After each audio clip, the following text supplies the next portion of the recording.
బిడ్డలు ఎవరు ఇవాళ ఆ సభలో అలాంటి చిల్లర బజారు భాషదైతే ముఖ్యమంత్రి నుంచి మొదలు పెడితే దుర్మార్గమైన మా పార్టీలో గెలిచి ఆ పార్టీలో ఉన్న ఎమ్మెల్యేలు వాడుతున్నారో అది భరించలేక తెలంగాణ యువత తరఫున మేము అడుగుతుంటే తెలంగాణ యువతకు 2 లక్షల ఉద్యోగాలు ఇవ్వాలని మేము అడుగుతుంటే మమ్మల్ని ఆ బజారు భాషలో తిట్టించిన ఈ దిగజారుడు ముఖ్యమంత్రి ఈ దిగజారుడు దివాలాకోరు ప్రభుత్వాన్ని ఇవాళ అభిశంసించాలి తెలంగాణ యువత కొట్టాలి. ఎందుకంటే ఎక్కడికక్కడ కాంగ్రెస్ లో నిలదీయాలి. ఏమైంది ఈ 2 లక్షల ఉద్యోగాలను అడగాలి. నేను అడుగుతా ఉన్నా, రాహుల్ గాంధీ దమ్ముంటే రా అశోక్ నగర్, దమ్ముంటే అశోక్ నగర్ కి రా, ఇక్కడికి వచ్చి చెప్పు నువ్వు ఇచ్చిన జాబ్ క్యాలెండర్ కరెక్ట్ అని చెప్పు. రేవంత్ రెడ్డి దమ్ముంటే రా, సెక్యూరిటీ లేకుండా నువ్వు మేమందరం వస్తాం అశోక్ నగర్ కోదాంపా. అక్కడికి వచ్చి ఒక్క పిల్లగాంతో చెప్పి, ఒక్క తమ్ముడితో, ఒక్క చెల్లెతో చెప్పి ఈ 8 నెలల్లో నీ కాంగ్రెస్ ప్రభుత్వం ఒక్క ఉద్యోగం ఇచ్చిందని చెప్పి వాళ్ళతో చెప్పి మేమందరం రాజీనామా చేసి అక్కడనే పెట్టి పోతాం. వాస్తవం ఏంది?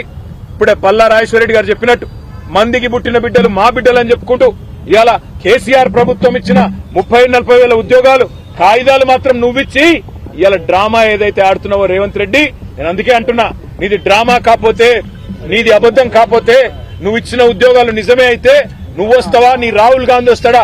రండి, సిటీ సెంట్రల్ లైబ్రరీకి వస్తారా, అశోక్ నగర్ కు వస్తారా, ఉస్మానియా యూనివర్సిటీకి వస్తారా, ఎక్కడికి వస్తే అక్కడికి రండి. రేవంత్ రెడ్డి మళ్ళీ అంటుంటాడు మగాళ్ళు అయితే అని. నేను అంటున్నా, రేవంత్ రెడ్డి మగాడు అయితే రా, అశోక్ నగర్ కి రా, అక్కడ పిల్లలే చెప్తారు నువ్వు ఉద్యోగాలు ఇచ్చిన మాట వాస్తవమా కాదో చెప్తారు. నీ రాహుల్ గాంధీని తీసుకురా, ఇచ్చిన మాటలేమైనా నిలదీస్తారు. కాంగ్రెస్ నాయకులను తరిమేసే పరిస్థితి ఉంది ఇవాళ తెలంగాణ యువత. ఒకవైపు యువత రోడ్ల మీద ఆందోళన చేస్తా ఉన్నారు. నిన్న రాత్రి దిల్సుఖ్ నగర్ లో జీవో నంబర్ 46 సవరించాలని వేలాది మంది పిల్లలు రోడ్డెక్కినారు. మరొక వైపు ఇవాళ 1800 మంది మాజీ సర్పంచులు ఇవాళ తమ బిల్లులు విడుదల చేయాలని చెప్పి సెక్రటేరియట్ ముట్టడిస్తే వారిని తీసుకుపోయి అరెస్ట్ చేసి పెట్టినారు. మా నాయకులు హరీష్ రావు గారు, వారి నేతృత్వంలో మా కొంతమంది శాసనసభ్యులు వారంతా అక్కడికి పోయినారు. నేను ఇవాళ ఈ ప్రభుత్వాన్ని డిమాండ్ చేసేది ఒక్కటే, మభ్యపెట్టి ఎక్కువ కాలం మీరు నడపలేరు. మార్పు అని ఎక్కువ రోజులు ఏమార్చలేరు. తప్పకుండా ప్రజలు తిరగబడే రోజు వస్తుంది. ముఖ్యంగా మీరు ఎవరితోనైతే గోక్కోకూడదో వాళ్లతో గోక్కుంటున్నారు, తెలంగాణ యువతతో, తెలంగాణ పిల్లలతో. మీకు తెలుసు 2 లక్షల ఉద్యోగాలు బోగస్ అని తెలుసు, మీరిచ్చిన జాబ్ క్యాలెండర్ బోగస్ అని తెలుసు.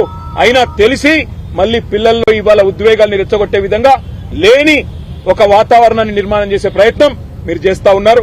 మీ క్యాలెండర్ బోగస్, అందులో ఉద్యోగాలే లేవు, అందులో తారీఖులు తేదీలు తప్ప ఏమీ లేదు.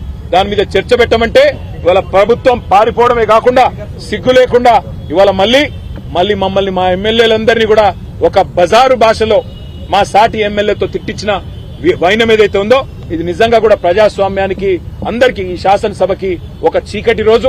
నిజంగా కూడా ఒక దుర్మార్గమైన పద్ధతుల్లో నిన్న మొన్న మా అక్కలను అవమానించారు. ఈ రోజు మొత్తంగా ఒక శాడిస్ట్ మాదిరిగా ముఖ్యమంత్రి ఇవాళ ఈ రకంగా పైశాచికానందం పొందుతూ ఒక సభ్యుడు మమ్మల్ని అమ్మ అక్క అని తిడుతుంటే పైశాచికానందం పొందుతూ అందరినీ ఉసిగొల్పుతూ ఆయన పక్కన నిలబడండి పొండి అని ఉసిగొల్పుతూ ఒక శాడిస్ట్ ముఖ్యమంత్రి లాగా రేవంత్ రెడ్డి వ్యవహారం చేస్తా ఉన్నాడు. తెలంగాణ యువత తప్పకుండా